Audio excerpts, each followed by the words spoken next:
साल बाद उसकी पूरी जिम्मेदारी उठा ली। इस स्पीच के बाद जॉर्ज बुश दोबारा अमेरिका की पॉलिटिक्स में मजबूत हो गया और कुछ ही अरसे बाद इलेक्शंस जीत गया। और इलेक्शंस जीतने के बाद उसने दोबारा फौजों को अफगानिस्तान में उसामा बिन लादेन के पीछे भेजा। लेकिन फिर भी अगले 4 साल तक ना उसामा बिन लादेन मिल सका और ना अफगानिस्तान फतह हो सका और ना तालिबान खत्म हो सके। अफगानिस्तान की ये जंग जो सिर्फ कुछ हफ्तों के लिए थी 9/11 के बाद 10 साल तक जारी रही।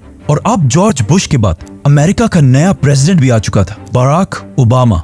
ओबामा ने आते ही इस जंग को अपने वादों के मुताबिक कम करने की बजाय और भी बढ़ा दिया और भी ज्यादा फौज अफगानिस्तान की तरफ भेजी, जिससे वहां अमेरिकन फौज की तादाद 1 लाख से भी बढ़ गई। और उसी के साथ ओबामा ने ड्रोन अटैक्स और एयर स्ट्राइक्स को भी बढ़ा दिया।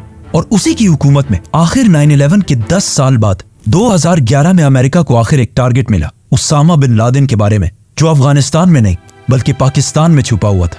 अब इस वाकये के 2 वर्जन्स, एक तो अमेरिका और पाकिस्तान का वर्जन और दूसरा कुछ सीनियर जर्नलिस्ट का वर्जन। उसामा बिन लादेन अपने 3 बीवियों, बच्चों और ग्रैंड चिल्ड्रन के साथ पिछले कई साल से पाकिस्तान की सिटी एबटाबाद में रह रहा था, जहां अमेरिका ने खुद ही ऑपरेशन करके उसे ढूंढा और फिर उसे मार दिया, जिसका पाकिस्तान की आर्मी और गवर्नमेंट को बिल्कुल भी पता नहीं था। लेकिन कुछ सीनियर जर्नलिस्ट जैसे कि सीमोर हर्ष के मुताबिक अमेरिका ने उसामा बिन लादेन को पकड़ने के लिए $25 मिलियन रखी थी। इसीलिए पाकिस्तान आर्मी के एक रिटायर्ड कर्नल इकबाल सईद खान ने इन पैसों के लिए उसामा बिन लादेन की लोकेशन अमेरिका के CIA तक पहुंचाई। और इस खबर को कंफर्म करने के लिए अमेरिका ने एबटाबाद में शकील अफरीदी के साथ एक फेक वैक्सीन कैंपेन शुरू की और एबटाबाद के इस घर को हर तरफ से स्कैन करने लगा।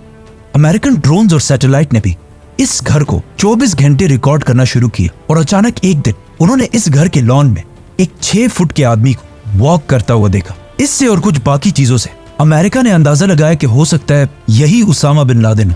CIA ने उसामा पर हमले से पहले कुछ पाकिस्तानी एजेंट्स इस घर के पास भेजे, जिन्होंने जाकर वहां के सारे दरख्त काट दिए ताकि अमेरिका के हेलीकॉप्टर्स आराम से लैंड कर सके। और फिर आखिर 2 मई 2011 को प्रेसिडेंट ओबामा के ऑर्डर्स पर अफगानिस्तान के शहर जलालाबाद से 2 हेलीकॉप्टर्स रात के टाइम में उसामा बिन लादेन को मारने के लिए एबटाबाद की तरफ रवाना हुए, जिसका पाकिस्तान आर्मी को बिल्कुल पता नहीं था। और वहां अमेरिका में ओबामा और उसके मिनिस्टर्स ये सब कुछ लाइव देख रहे थे। ये हेलीकॉप्टर्स उसामा बिन लादेन के घर में लैंड हुए और सिर्फ 40 मिनट के ऑपरेशन के बाद उसामा बिन लादेन को मार दिया और उसकी बॉडी को अपने साथ वापस अफगानिस्तान ले गए, जहां उसका DNA टेस्ट करके ये कंफर्म किया गया कि यही उसामा बिन लादेन है। और फिर उसकी डेड बॉडी की पिक्चर्स लेकर उसामा बिन लादेन की लाश को समंदर में फेंक दिया। अमेरिकन आर्मी के मुताबिक उन्होंने उसकी बॉडी को समंदर में इसलिए फेंका और उसे जमीन पर इसलिए नहीं दफनाया क्योंकि ऐसा ना हो कि कोई आगे जाकर उसकी कब्र पर एक बहुत बड़ा श्राइन, मजार बना दे। CIA ने उसामा बिन लादेन की लाश की पिक्चर्स US प्रेसिडेंट ओबामा को भेजी, लेकिन उन्होंने इसे रिलीज करने से इनकार कर दिया। The United States has conducted an operation that killed Osama bin Laden, the leader of Al-Qaeda.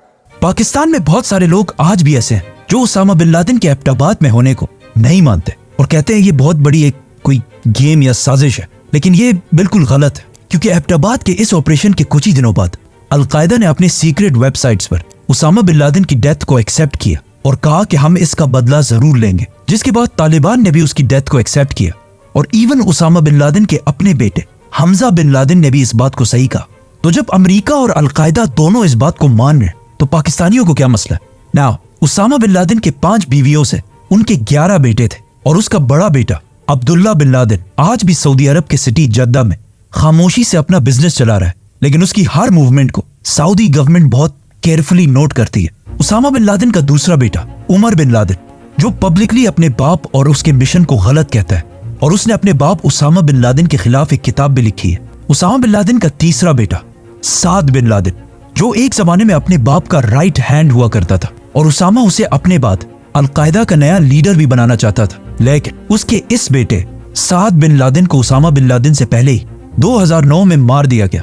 Usama bin Laden का एक ही ऐसा बेटा था, उसका चौथा बेटा हमजा बिन लादेन, जो उसके बाद अल-कायदा के लीडर्स में से था। और उसामा बिन लादेन के मौत के बाद वो बार बार अल-कायदा की तरफ से पब्लिक स्टेटमेंट्स भी दिया करता था, लेकिन इसे भी 2018 और 19 के दरमियान अफगानिस्तान में मार दिया गया। उसामा बिन लादेन की जो फैमिली एबटाबाद में बच गई थी, वो पहले तो 1-2 साल पाकिस्तान की कैद में रहे, जिसके बाद उन्हें वापस अपने कंट्रीज में भेज दिया गया।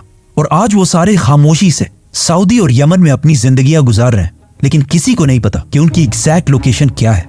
उसामा बिन लादेन की वफात के बाद उनके घर से बहुत सारे पर्सनल डॉक्यूमेंट्स भी मिले, जिनमें उनकी कुछ रिकॉर्डिंग्स और उनके बच्चों के लिए कुछ वीडियो गेम्स भी शामिल थी। इन डॉक्यूमेंट्स को देखकर यह भी लगता है कि उसामा बिन लादेन को पहले से पता था कि एक दिन उसे इसी तरह अचानक मारा जाएगा। इसीलिए इन डॉक्यूमेंट्स में से एक में उनकी आखिरी वसीयत भी मिलती है, जिसमें वो लिखते हैं कि मेरे पास अभी भी $40 मिलियन पड़े हैं और मेरे बाद इन $40 मिलियन से सिर्फ थोड़ा सा मेरी फैमिली को दिया जाए और बाकी सब अल-कायदा को दिया जाए। नाउ अब जब उसामा बिन लादेन को मार दिया गया था और अमेरिका जिस काम के लिए अफगानिस्तान आया था वो पूरा हो चुका था, तो चाहिए तो ये था कि वो अफगानिस्तान को छोड़कर वापस चला जाए, पर उन्होंने ऐसा नहीं किया और अगले 10 साल तक अफगानिस्तान में बैठे रहे।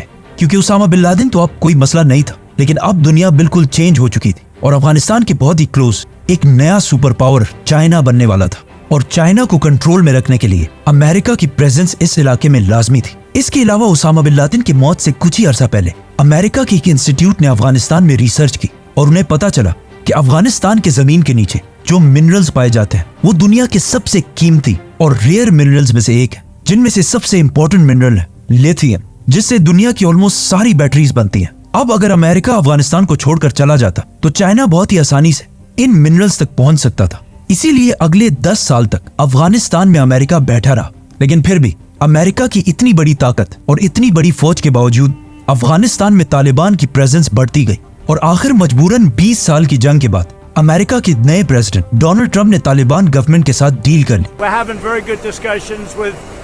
और अफगानिस्तान से आहिस्ता आहिस्ता अपनी फौज निकालने लगा। और 20 साल ट्रेनिंग देने के बाद भी अफगानिस्तान की फौज कुछ दिनों के लिए भी तालिबान के सामने खड़ी ना हो सकी और अमेरिका के जाने के कुछ ही दिनों बाद तालिबान बगैर किसी लड़ाई के 20 साल बाद दोबारा अपने कैपिटल काबुल में दाखिल हुए। अफगानिस्तान की इस जंग को अमेरिका की सबसे बड़ी नाकामी समझा जाता है, क्योंकि 20 साल लड़ाई के बाद भी अमेरिका ने तालिबान को कमजोर करने की बजाय और स्ट्रॉन्ग बना दिया और इस जंग के बाद अफगानिस्तान को उसका टाइटल दोबारा मिल गया as the graveyard of empires.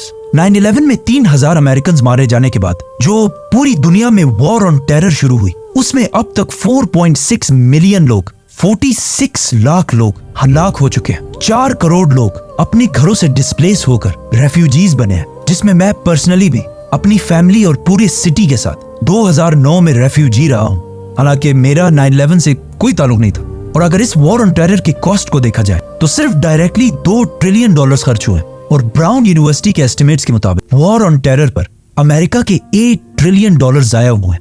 इस वॉर ऑन टेरर से अमेरिका की आवाम को भी नुकसान हुआ है और अफगानिस्तान की आवाम को भी, और फायदा सिर्फ और सिर्फ वेपन्स बनाने वाली कंपनीज को हुआ है। फॉर एग्जाम्पल लॉकहीड कंपनी के सीईओ को, जो इस जंग से पहले हर साल $3 मिलियन कमाया करता था, लेकिन इस जंग के दौरान उसकी इनकम $3 मिलियन से $30 मिलियन तक चली गई थी। मतलब कुछ ही सालों में 10 टाइम्स इनकम बढ़ गई थी। और आज भी this crusade,